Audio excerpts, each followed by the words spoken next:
Hey everyone, I'm Daphne DeLorean, and this is episode 2 of A Drop of Sunshine. Today we're talking about our mind and how incredibly powerful it is.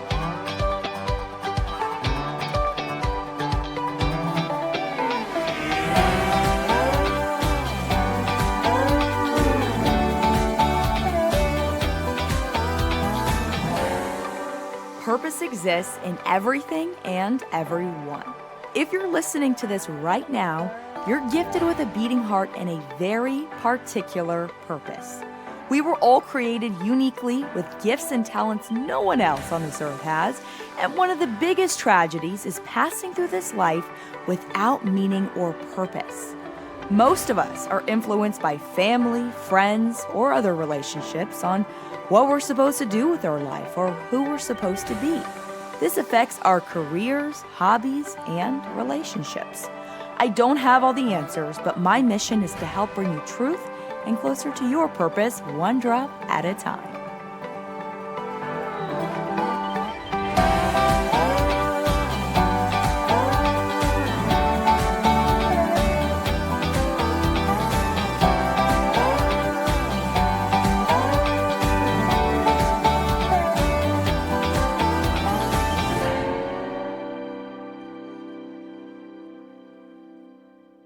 Our mindset, one of the most fascinating things on planet Earth. So incredibly powerful. It can be a gift or a curse. You can literally believe things into existence. Our thoughts become our words turn into action, which leads to our destiny. Our cells literally believe our thoughts and morph into supporting those thoughts. There's scientific evidence. Not only are we responsible to protect our mind physically with things like proper sleep and drinking water, but we're responsible to protect it emotionally as well, like who we surround ourselves with, the music we listen to, the movies we watch, the foods we choose to eat. All of these things directly impact our mind, which is the key, the foundation to our entire lives and the decisions we make. By the way, our brain is made up of 75% water. Just one glass of water. When you drink one glass, that easily lifts brain fog away. Sleep. I can't even describe the importance of this. I struggled so much in my life with sleep, with overnight hours, and how it would affect me emotionally, physically, just being able to process or remember. Because when you get 6 to 8 hours of sleep, that's where your brain actually processes and stores things in your memory. So you hear about, people doing this hustle life and barely sleeping at all, but they can't even retain the information that they were studying or working hard at. So it's like the opposite effect. The one who maybe works a little bit less but is on their sleeping pattern, they can actually be more efficient remembering things, which is such an important part of our everyday lives. Who and what you surround yourself with is a direct reflection of your destiny, which goes hand in hand with your purpose, fulfilling your purpose. And honestly, that's just too big of a risk to not choose those people wisely, to choose music, movies, all of those things. You have to ask the question. There's one big question in all of this. Is this thing or person good for my mind? Is this person or thing good for my mind? Because here's the thing, there's going to be people coming at us, there's going to be thoughts coming at us, and everything craves and seeks our attention. So when we go into the game knowing what's going to happen, which is thoughts are going to come at us, unhealthy relationships are going to come at us, we can't dodge that part. But what we can control is what we allow in. And you do that by being intentional, like do a scan. When there's somebody or something or whatever it is, music, movies, do that scan and be intentional going into the game, knowing thoughts of negativity, fear, knowing that people that are not good for you or all of these thoughts that are unhealthy. Fear is an illusion. We all deal with thoughts of fear every single day, every morning. I have to completely dismiss thoughts of fear, but they come with a full force to attempt to knock us down. But if I know the strategy, I can go into the game with a strategy myself. And as soon as those thoughts come in or people come in that are not uplifting, I can swipe right. Literally, I call it this, or actually, that would be swipe left. I've never been on Tinder, but I know there's a swipe left, I think, if you don't like them, and swipe right if you like them. So swipe left. Okay, so swipe left. But here's the thing. There's three things you can do as soon as these thoughts come at you or people or unhealthy relationships come at you. And one of them is being intentional with who. The who. That's the number one thing here.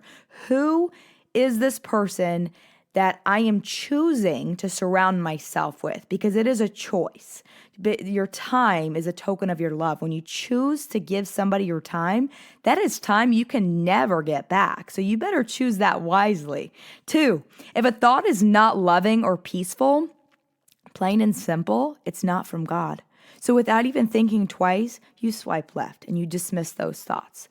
3, as soon as that negative thought comes in and tries to steal, kill, and destroy your day or your mood or the minute of the hour, you're intentional to catch it, dismiss it, swipe left, and then actually replace that thought with a positive, but speak it out loud. I think there's so much power in our words.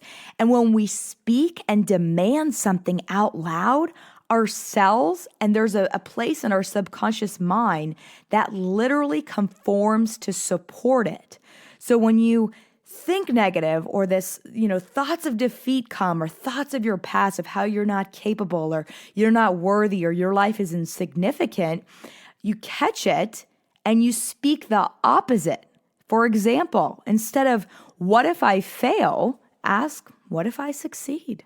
What if people think I'm crazy? Well, what if I inspire people or help them find their purpose? What if I leave my job and don't make as much money? ... What if I'm a happier person with less money, fulfilling my purpose, not counting down until Friday and becoming the best version of myself? You see, it's really all in our mind. And when we believe in our mind truly, there's something so powerful about that it doesn't let us down. And I've just been watching so many people in my short time in television, which has been about 5 years. So I've seen a good amount there. And I can't, just the number of times that I've heard countdowns of people absolutely living this cursed life. And they were only happy if it was Friday. And they would live their life just counting down until Friday, dreading Monday, and repeating it. They would be like, thank God it's Friday. And it's almost like 5 out of 7 days of your life are over. And then they count down until the weekend. And then they use those 2 days out of the 7 days to just drink their life away and get drunk. So they don't have to face the reality of the next 5 days of their life going into the next week ahead. Like, seriously, what the heck? It's crazy, but I say it's crazy. If you're listening to this, there's a good chance you've fallen into that pattern because most people are living this way. But here's the thing. Something has to change. And the way change can be made in the situation all stems back to your mindset. So if we can get to the bottom of this, not just put a Band-Aid, but get to the deep root and stem it all back to our mindset to help you believe that there are other ways, that you were actually not created to live a life of misery and cursed. But here's the thing. Here's what I've noticed. Many people love certainty. God created us to have one of the needs of certainty, which is funny because he also gave us a need for uncertainty. And some people are, more into one than the other. But our subconscious mind loves this home base of security. And change is so incredibly hard for some of us to grasp and be okay with if there's an option of complacency. So most people who are miserable would actually rather stay in that miserable state just to avoid uncertainty and the change of some unknown.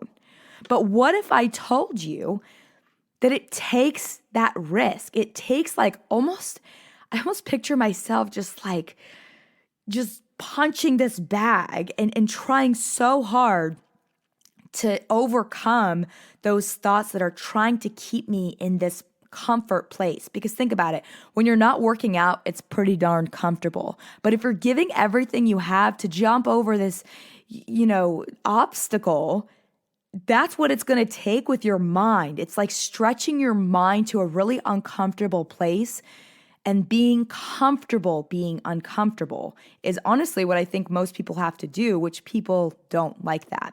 But again, I think some of the most blissful experiences of our life is just on the opposite side of fear. And I think that the risk is truly worth taking. Like, even if you quote unquote fail, I don't think you're failing. I think you're one step closer into fulfilling your purpose and your dream and your reality, because you know what? It's going to take multiple failures. But you got to get up. You just got to get up, put on your shoes and keep going, and have that resilience, just intertwine that resilience to become a life thing inside of you, because you know you're going to fall, but you get back up and you keep going. So just an example of mindset for me, growing up in elementary school, we were ranked in our math department, and it was basically a math skill level ranking. And we had average, we had above average, and we had below average. And I was always below average in math. Math was my weakest subject growing up. And so I had this dream of one day becoming a meteorologist, and I truly didn't understand how much math it actually took to fulfill my dream. And so I went off to FSU, Florida State University. That's where I went to college. And I drove 7 hours north and met with the man who created the meteorology program. And he was the actual one who gave me this tour of the meteorology program for orientation. And, at the end of the tour, I was just so excited and just so ready to go to college and pursue this meteorology degree. And he looked at me before we shook hands saying goodbye, and he said, "Daphne, if you're not above excellent in math, do not waste your time and do not waste our time, because this is an 80% fail rate. 80% of our students who start out in the program literally fail out. And you have to be a genius in math." And then he started listing the courses: pre-calculus, calculus, calc 1, calc 2, calc 3, differential equations, atmospheric thermodynamic physics, things I literally could not even pronounce. And here I'm thinking I'm awful. And immediately I said, there's absolutely no way I can get through all these math classes. And so the more I thought about it, I would just really struggle. Am I going to put myself through all of this? And I said, you know what? I'm going to at least try. But I had to intentionally block off words that were resonating so intensely in my mind. Like, here's the creator of meteorology, and he's telling me not to waste his time if I'm bad at math. And so that was super discouraging, but I had to dismiss it and swipe left, because that was an obstacle that was going to keep me from my dream. And so that was not worth it. I said, you know what? Worst case, I fail and I say I tried. And that's okay with me. And then I'll go on another path. And so that's exactly what I did. I started and I took pre-calculus. I'm telling you, I studied so hard. I studied so hard. And if I got one more question wrong, I was going to fail. And I literally was one question away from failing this whole pre-calculus. And here I am. This is not even the tip of the iceberg on the math and science that was ahead. I mean, things I literally couldn't even pronounce. And so it was super discouraging in the moment, but I had to put my shoes on, get back up, and keep going. And so then I went to Calc 1. And obviously there were moments where I felt like I don't know if I'm going to be able to do this, but I would have this picture painted in my mind every time I struggled. And I'm talking like I studied 14 hours a day sometimes. Like I could not even afford the paper it took for the practice problems I did. So I went and I bought a whiteboard with Expo markers so I could just use a dry erase board. So I didn't have to go through all that paper thing because I literally didn't have as much. I had so many math problems that it was so much easier just to do it on the whiteboard than try to buy all this paper that a college student really can't afford. And so I would study 12, 14 hours just praying to pass. I mean, praying to pass. I would sleep 2 hours just studying my brain away. But I had this picture that I always went back to. So I wasn't inspired. I was driven. I was driven towards my ultimate dream. And I would close my eyes and feel myself playing that role. Like I close my eyes and envision myself in front of a green screen, telling a family of 4 what they can expect this weekend. Is it going to be sunny? Can they go to the beach?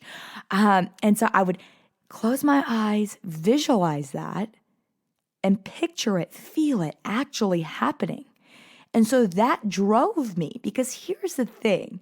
When you tell your mind and visualize something, there's scientific evidence to the positivity that can bring into making your dreams a reality. And so I'm such an example of that because somehow this girl who is awful at math was able to push through an 80% fail rate through visualizing and not giving up. Because let me tell you, I failed so many times along the process. There were so many times that I wanted to give up, but it was like my mindset and what I chose to surround myself with and how I prioritize my time and the people that I allowed into my life. Like I did not get into the whole sorority thing. And people, and I'm not saying that's wrong or anything, but in my situation, that could have been a very different path for me. And that could have been very distracting because I had to full focus on my dream and goal to make that a reality. And I had to really protect my mind and what could influence my mind to try to derail where I was going and where I was headed. And I really believe that God just hand chose people along the way. I mean, the people that came into my life with each course that literally were there just out of nowhere to help me get through this next course to get to the next step. And so I was very step by step and focus on now. Guard my mind. Do not give up. Here we go. Here we go. Today's a new day. Okay, Daphne, you just failed. Put on your shoes. Go run 10 miles and get the stress out. Like that was my stress relief when I quote unquote fail, which looking back, it was like just one step closer to my dream. But I would just run. I ran so much. And the high you get off of working out, like it's so easy to go for wine or alcohol or, things that temporarily make you feel good. But the headache the next day definitely doesn't make you feel good. And if I can get that same high off of running and doing only good for my body, because here's the thing, when you run or when you exercise, whatever you're doing for exercise, you're only doing 100% good for your body and you feel good and you get that sense of dopamine rush and high and excitement and you just feel good hormones. Or you can drink wine. And I'm not saying anything's wrong with wine. I love wine. But that's not necessarily doing that much good for your body because chances are if you have 1 glass, you're going to want 2 glasses and you're going to want 3 glasses and then you're going to have a dang headache the next day. But what if you go for a run? That makes you feel good and it is good for you. So that's just my story of kind of my mindset and overcoming challenges and failures in college because it happened to me so many times, but I always use those failures as learning experiences and overcoming the next obstacle And I chose to really surround myself and my mindset with things that only uplifted me along the way. So I hope this encourages you all. Just know that you can. You really can. You just have to believe. And I know that sounds cliche, but it's so true. The first thing you have to change is your mindset. If something you're doing is not working, you have to go all back to your mindset. And when that mindset is right, you'd be amazed, my friend, at what you can really do. I'm cheering you on from here in Nashville. If you like my message, subscribe, leave a rating, leave me a review. I would greatly appreciate that. Maybe even share it with a friend. Love and appreciate each one of you.